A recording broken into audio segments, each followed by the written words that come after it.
今日はどうして勉強しない方がいいかと。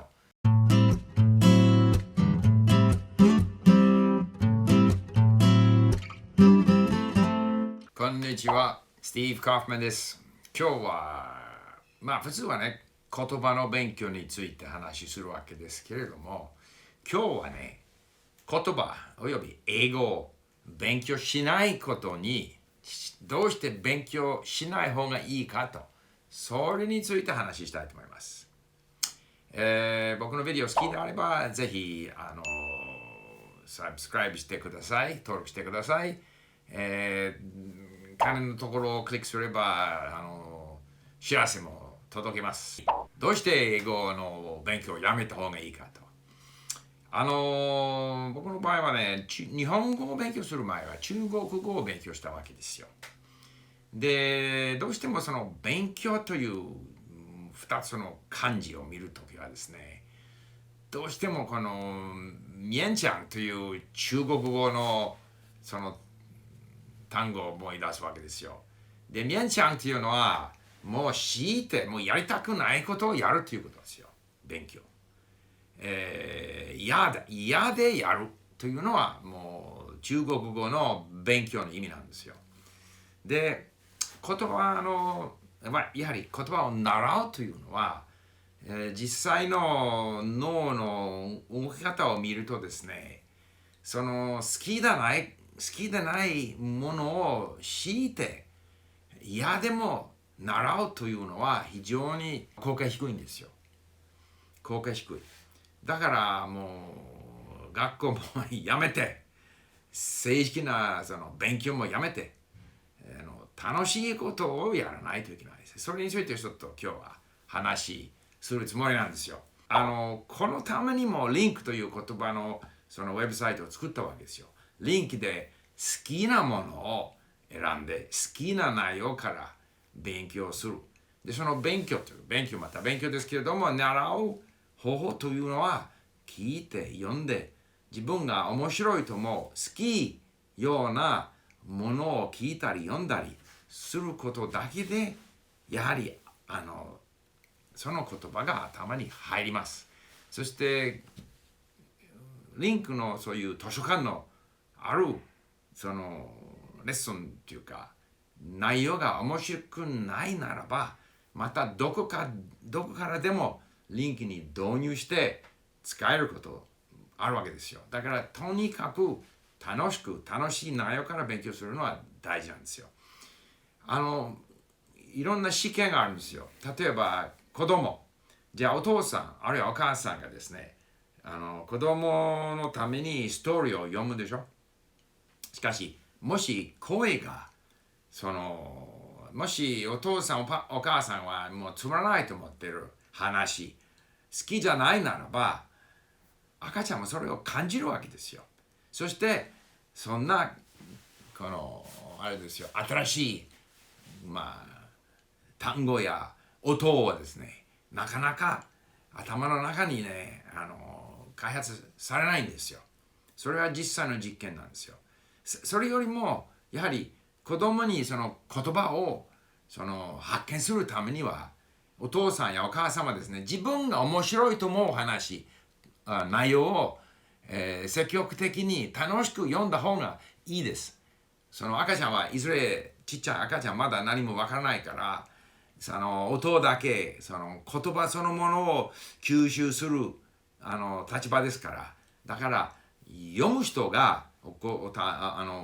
父さんお母さんはね自分が面白いと思う内容をこの赤ちゃんのために読み上げた方が効果的だらしいんですよ。ね。そして学校ではですねやはり先生がねそれじゃあ先生が積極的で英語なら英語が好きであればそれならいいんですよ。しかし先生がそうじゃなければ非常に非効果的ですよ。同じクラスで勉強しようと思えば。もう一つはですね先生が下手するとルールを教えるわけですよ。しかし脳がねルールをああいう形で勉強するのは難しい。脳はね、自分でルールを作るわけですよ。刺激すれば、楽しい、面白い、そのインプットがあれば、最初聞いたら、あまり印象がない。脳はね、細かい、一つ一つのそういう細かい、単語なら単語、覚えるのは難しい。だけども、たくさん、一つずついろんな違った文章で単語が出てきたり、忘れたり、また出てきたり、ぶつかったりするとですね、頭が自分でルールを作るんですよ。脳というのはそういうものなんですよ。いつも覚えてます。いつもルールを作ってます。だから十分な刺激を与えないといけません。けれども、その刺激は脳にとって面白い。脳にとっても楽しい。でないとなかなか入らない。それは大事なんですよ。だからその楽しくというのは大切。で、ルールはそんなに教えなくてもいい。例えばまた赤ちゃんの話ですけれども、赤ちゃんじゃあ走ることを習うわけでしょ。しかし考えてみれば赤ちゃんにとっては歩くというのはものすごい難しいわけですよ。バランスも取れたり、じゃあ自分の筋肉をどういうふうにこういうね力を入れたりするのがですね、すごく複雑ですよ。で、最初はできない。だけども少しずつ一つ一つのハプニングが記憶に残らないんですよ、赤ちゃんには。ただ全般的にいくつかのルール来て、こういうふうに動けば歩くことができると自分で頭がルールを作るわけですよ、脳が。だから別に歩くのはこうですよと、足はこうだという教えなくてもいいし、教えても無理。赤ちゃんの脳はそのルールは自分で作る。言葉のそういう覚え方も同じなんですよ。まず自分の母国語で話するのから始めてね、そして外国語でもたくさんの刺激があれば、やはり頭がいくつかのルールを、最初は間違ったルールを作るわけですよ。赤ちゃんはルールを、脳がね、赤ちゃんの脳がルールを一生懸命作ろうとする。しかし、例えば英語の場合はですね、think。だけども、いろんなその動詞が、ed がwalked。think は thinked。多分言うかもしれませんけれども、少しずつ、じゃあそのルールはうまくいかないから、think は thought と。だからルールは必ずしも正確じゃなくてもいいから、少しずつこう変換があって、もっともっと正しいそのパターンが出てくるわけですよ。もちろん文法のルールを読んでもいいんですよ。読んで、もし十分すでにたくさんそういう経験があるなら、ちょっと自分がこう思ったルールは、いやそうじゃないと、こうだというような程度でルールを見てもいいけれども、場合によっても忘れる。しかしそういう覚えても忘れたり、また脳が自動的にいろんなルールをこしらえて、その中からますます正しい表現の仕方が出てくるわけですよ。で、発音もそうですね。発音も好きな声、楽しい声。僕中国語を勉強した時に、そういうシャンシャンというお互いに笑い話をやってる人たちのカセットテープもたくさん聞いた。楽しいから非常に発音するにも役に立ちました。そういう意味ではですね、普通の教科書、それは英語であろうが、もう日本語であろうが、韓国語、中国語、みんなつまらない声、つまらないナレーターが